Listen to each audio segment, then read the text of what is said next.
ഹരേ കൃഷ്ണ. എല്ലാവർക്കും കൗസ്തുഭം വെജ് ഫുഡ്സിലേക്ക് സ്വാഗതം. ഇന്ന് നമ്മൾ സദ്യ സ്പെഷ്യൽ കൂട്ടുകറിയാണ് ഉണ്ടാക്കാനായിട്ട് പോകുന്നത്. പച്ചക്കറികൾ വേവിക്കാനായിട്ട് ഒരു കുക്കർ അടുപ്പയിലോട്ട് വെച്ചു. അതിലേക്ക് മത്തങ്ങ, കുമ്പളങ്ങ, കുറച്ച് പടവലങ്ങ, ചേന, പച്ചയേത്തയ്ക്ക ഇവ ചതുര കഷ്ണങ്ങളായിട്ട് മുറിച്ച് കുക്കറിൽ ആവശ്യത്തിന് വെള്ളവും ഉപ്പും മഞ്ഞൾപ്പൊടിയും ചേർത്ത് വേവിക്കാനായിട്ട് വെച്ചു. കുക്കറിൽ വെച്ചത് പെട്ടെന്ന് വേകാൻ വേണ്ടിയിട്ടാണ്. കുക്കറിൽ തന്നെ വെക്കണമെന്ന് യാതൊരു നിർബന്ധവുമില്ല. നമുക്ക് പാത്രത്തിൽ അല്ലാതെ വെള്ളം ഒഴിച്ച് വെക്കാം. അതവിടെ നിന്ന് വേകുന്ന സമയത്തേക്ക് നമുക്ക് തേങ്ങ വറുത്തെടുക്കാം. പാനിൽ വെളിച്ചെണ്ണ ഒഴിച്ചു. അതിലേക്ക് പൊടിയായി തിരുമ്മിയ തേങ്ങ ഇട്ട് കൊടുത്തു. അതിനുശേഷം 1 മിനിറ്റ് ഒന്ന് ചൂടായി വന്നപ്പോഴേക്കും കുറച്ച് നല്ല ജീരകം അതിലേക്ക് ചേർത്തു. അതിനുശേഷം കുറച്ച് കറിവേപ്പിലയും ചേർത്ത് ഈ തേങ്ങ നല്ല ബ്രൗൺ കളറാകുന്നിടം വരെ നന്നായിട്ട് മൂപ്പിച്ചെടുത്തു. കരിയരുത്, എന്നാൽ നല്ല ബ്രൗൺ കളറാകണം. അതിനുശേഷം അത് പാത്രത്തിൽ നിന്ന് മാറ്റി വേറൊരു പാത്രത്തിലേക്ക് വെക്കാം. ഇനി അരപ്പിനാവശ്യമായ തേങ്ങ അതും ഒന്ന് ചെറുതായിട്ട് ചൂടാക്കണം.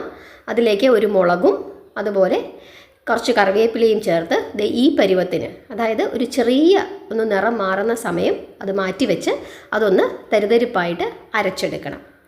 ഇപ്പോഴേക്കും കഷ്ണങ്ങളൊക്കെ വെന്തിട്ടുണ്ട്.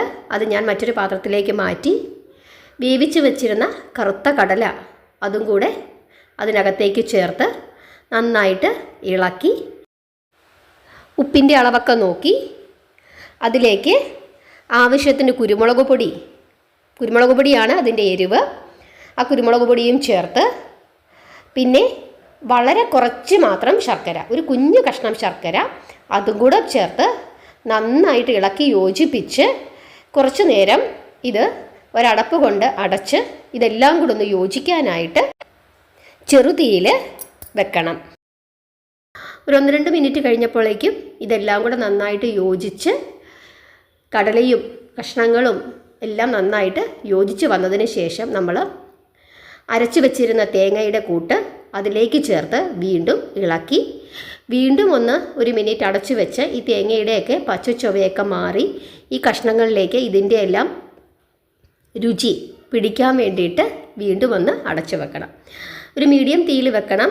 അതിനുശേഷം 2 മിനിറ്റ് കഴിഞ്ഞപ്പോഴേക്കും ഇതെല്ലാം നന്നായിട്ട് യോജിച്ച് വെള്ളമൊക്കെ വറ്റി നല്ല ഒരു മണം വരുന്ന സമയം നമ്മൾ വറുത്ത് വെച്ചിരുന്ന തേങ്ങ അതിലേക്ക് ചേർത്ത് തീ നിർത്തി നന്നായിട്ട് ഇളക്കി യോജിപ്പിച്ച് എടുക്കണം. ഇനി കൂട്ടുകറിക്ക് കടുക് വറക്കണം. അതിന് നെയ്യ് വേണമെങ്കിൽ ഉപയോഗിക്കാം, അല്ലെങ്കിൽ വെളിച്ചെണ്ണ ഉപയോഗിക്കാം. കടുക്, വറ്റൽമുളക്, കറിവേപ്പില എന്നിവ ചേർത്ത് കടുക് വറുത്ത് തീ നിർത്തിയതിനു ശേഷം അതിലേക്ക് കുറച്ച് കുരുമുളക് പൊടിയും കൂടെ ചേർത്ത് കൂട്ടുകറിയിലേക്ക് ഒഴിച്ച് ഇനി ഇളക്കണ്ട, അടച്ചു വെക്കണം. അതിനുശേഷം നമുക്ക് എപ്പോഴാണോ വിളമ്പേണ്ടത് ആ സമയത്ത് തുറന്ന് നന്നായിട്ട് ഇളക്കി യോജിപ്പിച്ച് കൂട്ടുകറി വിളമ്പാം.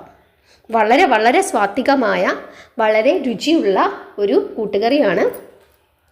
കുരുമുളക് പൊടി 2 തവണയായിട്ടാണ് ചേർക്കുന്നത്.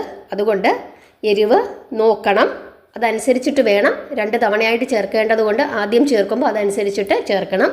ചില കുരുമുളക് പൊടിക്ക് നല്ല എരിവായിരിക്കും, ചിലതിന് എരിവ് കുറവായിരിക്കും.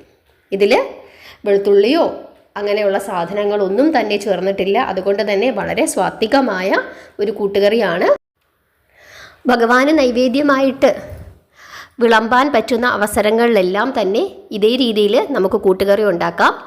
ഓണത്തിനൊക്കെ ഇതേ രീതിയിൽ കൂട്ടുകറി ഉണ്ടാക്കിയാൽ നമുക്ക് ഭഗവാന് വിളമ്പിയിട്ട് കഴിക്കാനായിട്ട് പറ്റും. കാരണം ഭഗവാന് നമ്മൾ ഒരിക്കലും ഉള്ളിയും വെളുത്തുള്ളിയും ചേർന്ന ഭക്ഷണ പദാർത്ഥങ്ങൾ വിളമ്പാറില്ല.